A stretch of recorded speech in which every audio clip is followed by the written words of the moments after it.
Hey, what is going on, guys? Hex Competitive back again today with a brand new video, and as always, down in the title below will be the topic we're talking about today, and Scum Switch Episode 8. I'm just going to go ahead and start with the Hanabi and Mugi here, and as we see in this episode, they cannot see one another as either Akane and or Sensei.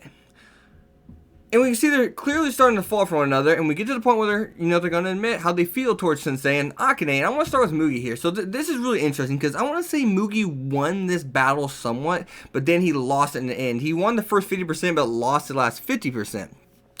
And what I mean by that is Mugi actually exposes Akane. He straight says, "You are a liar. You are a narcissist. You are a liar. You will never be with anyone. That's just the type of person you are." But straight up says, "You're a bad person." Right? And I was kind of like, whoa, I was taken back by that. I was like, whoa, he's actually going in on her. Because I pictured him coming in and just kind of like crumbling right then and there. Especially whenever, Akane put on her little charms and shit like that. We know how she is. She's scum as scum can be, no pun intended, right? But I thought it was going to go down that route, at least at first. But then she played a route that I actually thought she may play, and that was, hey, I'm gonna use you too now. And the thing is, I feel as if Mugi thinks is he's playing her game and using her. I truly think that's what Mugi thinks he's doing. But in all reality, now he's still losing because it even shows that he loves Hanabi. And he's like, I promised her already, I will never let her be alone. I will be there for her now, forever and always. And if he's sleeping with Akane now, it's kind of like, oh crap. And by sleeping, I mean if he sleeps with Akane, which clearly that's happening, even though he even states, "I know who you are, you're never going to be with me." Basically, I think he just lost his desires and wanting to obtain something that's unattainable. Like he even says, "I loved her because she is unattainable," and now he feels as if he's getting a part, right? I think Mugi feels as if he's getting a part of something unattainable. He's being able to grab it and have it just for a little bit, just for one, I guess, really sex session, right? And I think that's what that's what he's succumbing to, is his desires and wants. He's like, I want it so bad, even though I can't have it, but maybe I can take a little piece. I can't eat the whole cake, but maybe I can take a slice, right? I think that's what he's doing here. He's fallen to one hormones, and once again, desire to obtain something unattainable. And we know what Akane did last time.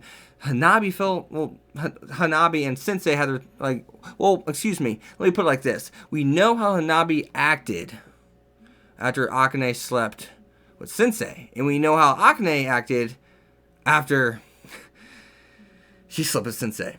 She exposed Sensei, and she said, hey, I had sex with Sensei last night. I was kind of like, holy shit. Now think, they clearly love each other, and Hanabi knew that she's going to get rejected. They both thought that, and technically they both have. I mean, they're not going out. Let's be honest. Mugi and Akane are not going out. But we see Hanabi actually clearly gets rejected. And yeah, she's about to text Mugi, and then the episode ends. Son of a bitch. I was so pissed off about that. But we clearly see she gets rejected. Now it's going to come down, hey, we're a couple now. We both got rejected. We're not with either of them. Let's really try to make this work. But what happens after it starts working? Then Akane is like, hey, not only did I have sex with Sensei last night, I had sex with Mugi. Then that really sets things up to get a little crazy. And obviously this is episode 8, 12 episode series. I knew it. No, if anyone thought this would be sunshine and rainbows and unicorns the rest of the way, you were lost. I said this in my last review. There's no way it ends like this, and this is really making it complex. Now I'm in a position where, how is this going to go? Is she going to try to play this off as they are a couple? Is Mugi going to succumb even farther to her narcissist ways and think he is wanted by her? What's going to happen? Because now it makes me wonder, well, what's going to happen with Hanabi and Sensei? What path are they going to go down to? Because now, let's hop on the Exxon now to finish this up. Is we see there's a new guy introduced. His name is Atsuya, I believe, and it's a cousin. He's always been persistent about getting with Exxon, and he's admitted that he's got rejected. And he even says the first time I asked her, it seems as if she was disgusted. And now it looks as if we're going to be getting that character development for Exxon, right? It looks as if Exxon is kind of like battling herself. She's kind of like, why do I like Hanabi? Yeah, I like her, I love her, love is illogical, yada yada. But it's kind of foreshadowing, hey, maybe I just hate guys, she says. And he's like, Atsuya's like, well, you don't hate me, and I'm a guy, obviously. And she's like, I don't want to put that label on you, and that's a scapegoat. She's just trying to use a scapegoat of labeling, and she tries to play it off as she likes girls, and that's not true at all. We find that out. It's not true. She doesn't dislike girls, and she doesn't hate guys.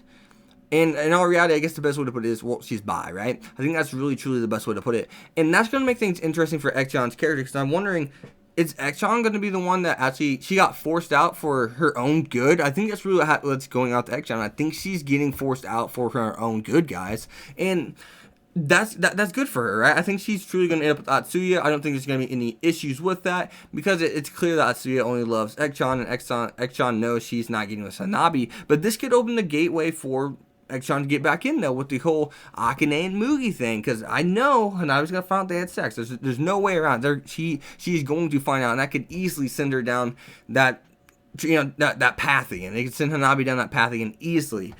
So I could go rambling on and on more, but I ain't gonna do that. I could talk about theories, but no, because I don't know. I don't know what's going to happen, man. I'm so mind-fucked right now, honestly. I don't know, guys. I mean, the ball's in Akane's court. It was in Mugi's court. He somewhat scored, but Akane blocked that goal and took it right back down the side of his court. And it sucks to see her be such a terrible person. But I mean, it's Mugi's fault, because he knows, but he's succumbing to his desires, even though he knows she is obtainable. But so we have two things, though. Either maybe he basically dates Akane, even though he knows he's being used, or he doesn't say anything about what happened and just says he got rejected, and Hanabi finds out through Akane. And that, once again, that makes me wonder, what the biggest two things here are: what is Ekchan's role going to be, and what is Sensei's role going to be? What's going to happen with those two, with these last 4 episodes? What role are they going to have to play in Mugi's mistake? And, well, with that, guys, I leave you. As always, you've been Hexed. Be sure to leave a like, comment, subscribe, follow me on Twitter, X25. I'll see you guys next time. Peace. Thanks for watching, guys. What the hell is going to happen next?